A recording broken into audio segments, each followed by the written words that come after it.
Welcome back. You're watching World 360 with me, Akanksha Swaroop. Let's now bring you the latest from North Korea. The Supreme Leader of North Korea, Kim Jong Un, recently made a rare appearance at a lavish military banquet in Pyongyang. But someone else stole the thunder from this public appearance and caused a stir in the global community. Well, who was that? Well, the center stage was taken over by Kim Jong Un's daughter, and that is Kim Joo-ae, Kim's 9-year-old daughter. She's believed to be his second child. She was dressed in a black suit, sitting next to her father, surrounded by senior military officials. She was seen sharing drinks, watching missile parades, and dining with senior army commanders. Of course, this military parade holds special significance because Kim Jong Un also displayed his entire nuclear arsenal at this parade. And this is the fourth known public appearance of Kim Jong Un with his 9-year-old daughter. And just a day later, she looked on as at least 11 intercontinental ballistic missiles were paraded through Kim Sang Square in the North Korean capital, which is Pyongyang. Her presence has added to speculation that she could be in line for a leadership position, maybe even the top job itself in the nuclear-armed country's hereditary dictatorship. But other observers also claim that her recent appearances may simply be a way to redirect the world's attention back to Pyongyang. And with that, let me shift attention over to the United Kingdom. A review report from the United Kingdom talking about terror threat facing the British people is making headlines in India as well. Why so? Well, the independent review called Prevent was initiated by the former Home Secretary Priti Patel to prevent British people being drawn into terrorism.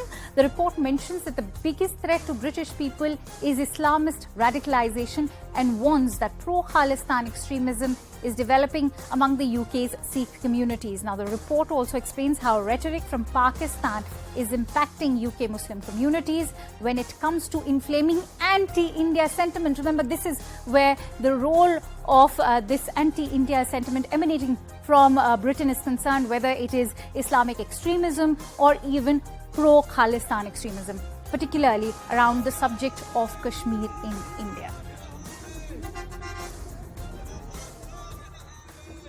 The report says that the biggest threat to the UK is Islamism. It notes that 80% of terror investigations and containments are related to Islamist groups. About 10% are groups to the far right and the remaining 10% indeterminate, but not linked to any other religious group. The report has produced a list of about 34 recommendations, all of which have been accepted now by Home Secretary Suella Braverman, which means this is going to be government policy.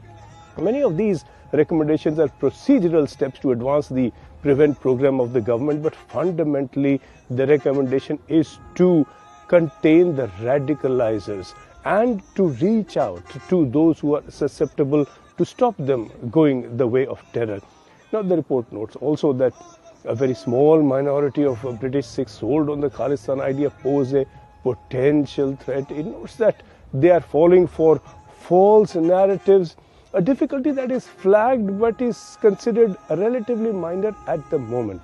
But really, fundamentally, the report is critical of a culture of timidity, as it says, in saying these things plainly, and the report itself most certainly overcomes that timidity.